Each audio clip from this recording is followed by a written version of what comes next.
I love, I thank you for tolerating me for that last session, by the way. I was a little broke, a little tore up by it. And that's a moment, this is a moment. You don't really appreciate it yet, but you will in a minute, hopefully.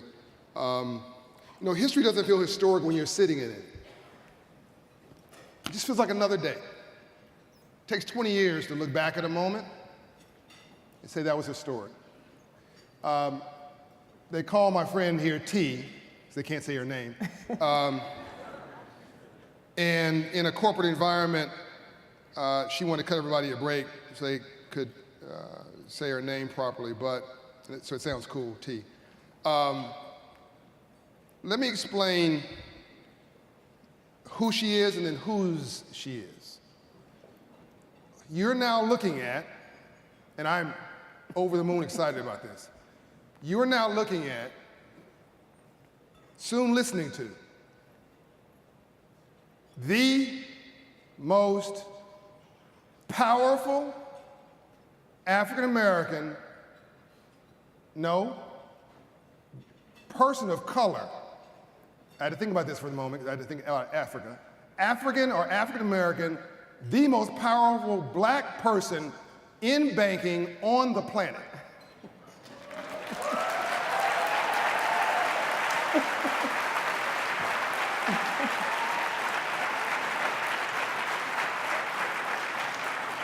A few of you stood up. Appreciate that. I don't think you really understand what I said. Let me break it down. 47,000 employees, 18,000 ATMs, 5,300 branches, plus she's announced some additional ones,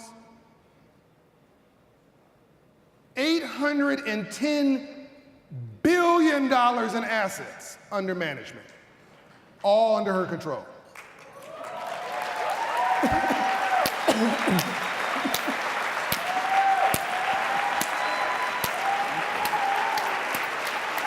Thank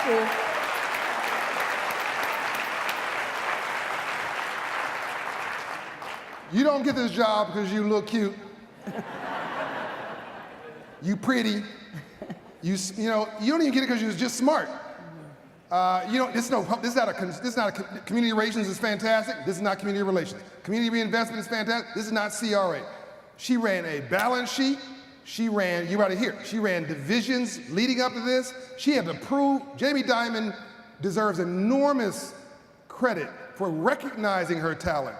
But make it clear, he didn't do her a favor, he did himself a favor. I love Jamie, he's a great guy. This wasn't a handout, this was a hand up. She's taking care of business. Business, B-N-A-S, business. And so that's the whose she is. Who she is. Let's deal with who she is. We're backstage. We have had a lot of deep conversations over the time we've known each other. But she says, this title is rented. Yeah. The title is rented. The office is rented. The space is rented. The time I'm in those things are rented. I bring my own self to it, and that's what I present. That's right. Thank you. What do you mean by that? Tell us the magic sauce here. What is the thing that makes you tick? Well, first, it's so great to be here, and John, thank you for your intentionality in making impact around the globe. It's critical, it's necessary, and so I appreciate the time. But when I think about what I say, which is I rent my title, I own my character. And what I mean by that is that I understand that my title is owned by JPMorgan Chase. I choose to show up with my ownable assets, which is my character. It's my purpose, it's my passion. And so I think that when you show up with your ownable assets, you can be authentic, you can be purposeful, and ultimately you can make a real sustainable difference. And so I like to say I'm on the clock. We're all on the clock. So the question is, what are we going to do while we're on the clock? And so where does this come from? You know, I understand the struggle, and we're talking about financial health, and you all are also part of the experts. For me, it's personal. You know, I grew up in Rochester, then New Jersey, and my dad worked in the warehouse for Xerox, and my mom is an educator. And we moved from New Jersey to Texas with everything we owned, 3 kids, a mom and a dad, and everything we owned in a car. And if you all know, 5 people in a car means you don't have a lot. And so I know what it's like to start your life sitting on crates. I know what it's like for your parents to sign you up for karate class but can't get past white belt, yellow stripe because you have 2 other siblings and it's expensive. My point is that knowing how did I get to become a CEO at JPMorgan Chase twice, because I was the CEO of Auto. Auto, yeah. It's not a coincidence, it's purpose. And everything that I've gone through, I bring with me. I recognize that when I'm on the 50th floor at JPMorgan Chase and I see Rockefeller, he couldn't imagine this face as the face of his bank. But I recognize that it was the janitors, the cooks, and the secretaries inside the building that put the cracks in the ceiling for this girl to exist. And so when you understand that, you show up with purpose. When you understand that, you understand every day, what problem are you solving for and for whom? Yeah. You understand that it's the people like Otis Brown that I'm solving for. It's the people like my dad who worked for Xerox. And when it was time for him to retire, all he had was his pension. He did not know about a 401k. He had no idea until the daughter graduated and understood a little bit more about money and said, Dad, this is not enough. And if you're that daughter having to tell your father that it's not enough, that hurts. But what hurt me even more is that the opportunity was there. He just didn't know. And so when we think about the problem to be solved and when we think about what we're all trying to do collectively, we have to think about Otis Brown. We have to think about the janitors and the cooks and the secretaries that want the same thing we want. And for me, I choose to bring the entire story of who I am up until this moment and make sure that what I do every single day, it's about bringing people together. It's about understanding that it takes a village. So, you know, you talk about my accolades, but I recognize that it's the people, you know, all the way down to the people that are in the mailroom that allow me to say, this is the results that we've accomplished. And I'll just say this before, when the mailroom always triggers a thought. When you think about leadership, when I was the CEO of Auto, within the first 90 days, I went to the mailroom. By the way, if somebody's trying to figure out whether you really know how to run a business or not, put you in the auto division. Yeah. Right? Where your assets move. Oh, yeah. Yeah. They move quickly. Yeah. But I went to the mailroom. My cousin Pookie still has one of your cars. Yeah. Give me his number. We'll get him financially healthy so he don't have to hide anymore. I appreciate that. But I went to the mailroom, and I like to tell this story because it's real. Within the first 90 days or so being CEO, I went to the mailroom. And I went to the mailroom because I wanted to make sure that the people farthest away from the earnings, farthest away from when we're talking about helping our customers, I wanted them to know that they mattered. And so when I went to the mailroom and I told the guys in the mailroom, thank you. I said, I want to thank you for doing your job with excellence. Because when people make their payment, you start the process. And if you don't put it in the right chute and it accidentally goes to the mortgage chute or something else, it doesn't post on time, they're upset, they end up closing their relationship. But because you show up with excellence, when you hear Jamie talking about our earnings or when you hear me talking about the progress we're making with our customers, brush your shoulders off and know that you have a role. And you know what these men said? They happen to be all men. They said, you're welcome, we got you. And so my point is that when you think about the opportunity and you recognize that talent is created equally, opportunity is not. And it's important for the people furthest removed to know that they matter, so that when they see me, they can see themselves. That's right. They can see the art of possibility that can ultimately allow them to have a path to financial inclusion and ultimately financial wealth. So I have this graph I use called the Hope Doctrine on Poverty, and I say that the first part of poverty is crappy self-esteem and crappy confidence. Second part is crappy role models and a crappy environment. If you hang around 9 broke people, you'll be the 10th, the environment piece. Then low hope, which is no hope, which is low aspiration, which means you're depressed. You never leave your block. The opposite of that is high self-esteem and high confidence. Great role models. So girls are literally modeling what they see. An enabling environment. You hang around 9 smart people, successful people, you'll probably end up being that. You're hopeful, and so you see opportunity everywhere. That's wealth. It's a perspective. When I noticed something, when you showed up there, I know Jamie had his initiatives, but you did something for the underserved, specifically for African Americans, because you saw a dearth of opportunity for them. I noticed you didn't hide your blackness. Now, you're not black for a living. You can't be in this position to be black for a living. You got to be a great leader for a living who happens to be black. But you also didn't hide the fact that you're African American. You had to become, my assumption is, you had to be reasonably comfortable in your own skin. Tell me about the initiative and tell me how you felt the courage without flinching to do it. Yeah, I think that I'm very clear on my purpose in life. My purpose is to inspire others. And when you're clear on your purpose, you know, I told Jamie when we were talking about this effort, you know, I am 365 black, you know, and when you look at the stats, how could I not care? When you realize that the net worth of African Americans single, men and women, is $200 to $300, compared to the net worth of single white Americans, which is $15,000 to $28,000. How am I not going to show up? Because I understand that whether you're black, white, Hispanic, when you understand who are the least, and how can you really use your talent, your mind, your team to solve the toughest problems, because if you can solve the toughest problems, everybody benefits. And so when I think about the effort, which is advancing black pathways, there was intentionality. Not advancing pathways, advancing black pathways. It's intentional. It is very intentional. And I think there's a narrative in society that we all just have to get comfortable. We're okay with the efforts around women on the move. We don't just say on the move. We're okay with the men and women, and you know I'm married to a Marine, when we talk about the work we're doing for military. We're okay saying military. We have to be okay saying black. We just have to be okay with it. That's right. And by the way, we are one family.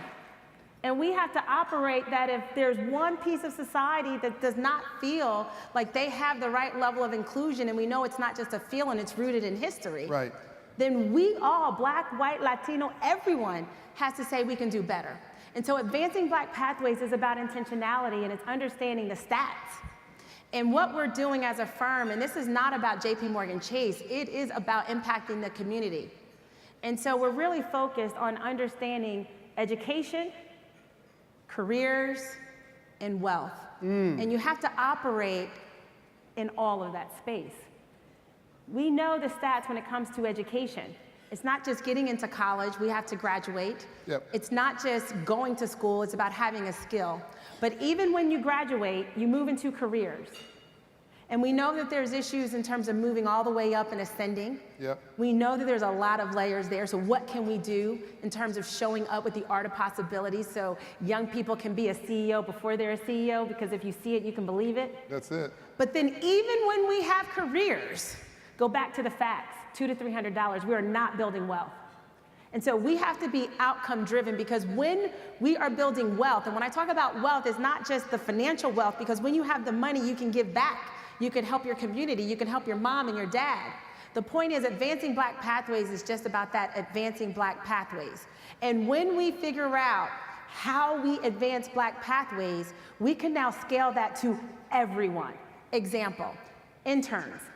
We want 5,000 interns at JPMorgan Chase, and I want to challenge everyone on Wall Street to have intentionality about giving kids the art of possibility, to see how they can show up and be an investment banker, be a CEO, be a technologist at your company. But here's the point. Not only are we going to give them the internship, we are going to have them do a sprint where Wall Street meets Main Street. Let the best minds that we're able to recruit have an opportunity to go work at a small business and attack a problem while they're working at JPMorgan Chase. Okay. Because that is the connectivity. Embed financial health so that these college students understand how to keep it 700 plus. They know how to keep it 100. We need to show them how to keep it 700 plus. Credit score. That's right, that's that credit score. That's what I'm talking about. Keep it 700 plus. That's right. My point is. Keep it 700. Plus. So my Plus. point is, it's not just about the education. They're in college. It's about the career. Give them those interns, give them the job. But be intentional about understanding that we want to change the narrative on this 200 to 300. But as we understand that model. It's $7 in Boston. Yes. $7. $7. But when we understand that model, we take it to everyone across the firm. So my point is, by focusing on the African American community and understanding the toughest problems, we can now get solutions that can help everyone. And that is our goal and that's our objective. And you know what? To be able to say it's advancing Black pathways, I think is important. And to be a CEO and say that this initiative is going to reside in the business and be led by Sekou and the entire team is just really evident that we're serious about it and we're bringing the full force of JPMorgan Chase to attack the issue, but we know we can't do it alone. And so we're calling on the entire industry to advance Black pathways so that ultimately we can advance America. And I think that's the goal and the job to be done. Yeah. So,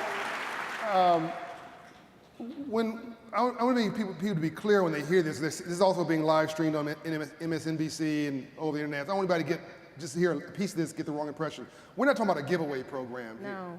You got to earn your way into this deal. You have to be legitimately smart and be able to do the job. It's Black path, as Ambassador Young was backstage would say. You have the right to pursue happiness. You don't have the right to happiness. Right. And so we don't have the relationship capital to walk into many of these corporations like other people do who has a brother, a cousin, or sister working there who gives us the internship, because most of life is casual. It's relationship capital. What you are doing is structured relationship capital. What in your background gave you this compassion and this empathy and this fire in you? You didn't just show up like this with those beautiful teeth. You got some bad teeth. I'm saying good teeth. Good teeth, bad teeth. You didn't just show up like this. Amazing. What in your story as a child sort of made you who you are? Yeah, Otis and Rosie Brown. I mean, straight no chaser. You know, my father grew up in Louisiana. His house was burned down twice by the Ku Klux Klan. My mother grew up in Alabama. I am first full generation integration where you grew up with laws off books. And so when you understand that you're on the shoulders of giants, that fills me up when I understand the struggle and saying that this is not a given. It was not a given for me, no matter how smart I think I am or how passionate that I am. There was laws on books that said I just couldn't exist. Wow. And so when you deeply understand that, and then you see your mom and your dad do their best, you cannot help to understand that you reach as you climb. Yeah. You cannot help but have empathy and compassion. You cannot help but have fire in the belly to do your job with excellence, because you talk about the fact that, you know, I have over 50,000 people. That's a family of 4. I'm responsible for over 250,000 people every single day, me and my team, and so we have to show up with excellence. Yeah. There's 250,000 people that are depending on my tribe, my team, to make the best decisions as possible so that they can have the confidence that they can provide for their family. So this is serious. And when you understand that, because you understand your struggle, you have no shot, no other choice but to really strive every day to do your job with excellence. And so that's where it comes from. And when you think about structure, let's be clear. A disruption happened in my life that was structural. It's called inroads. Any inroads scholars in the building? In the back here? If it was not for inroads, for those of you who don't know, inroads is a program for minorities to give them the exposure and the tools that are needed to show up in corporate America. That was my disruptor. If Mr. and Ms. Patterson did not tell me about inroads, I would not be here. So I understand the power of structure and the power of an effective program that can drive impact. It changed my life. Yeah. And that is where that passion comes from, because I know that I didn't get here by myself. Rainbows after storms. As we wrap this up, we could talk all afternoon because we could break this down into sections about how we create that ladder of opportunity. We're honored to have you as a partner at Operation Hope. We're honored to have you here, honored to have you out there doing your great work and being a role model. And for those of you who did not get enough of her, there's 2 pieces of history being created tomorrow in Atlanta. One, for the first time in history, CNBC Squawk Box will broadcast to the world live from Atlanta, from the Hope Global Forum specifically, and one of their primary featured guests is Mrs. Duckett. So you can check her out tomorrow morning as she's profiled globally on Squawk Box with Andrew Ross Sorkin. Ladies and gentlemen, please give my friend a round of applause. Thank you. Thank you.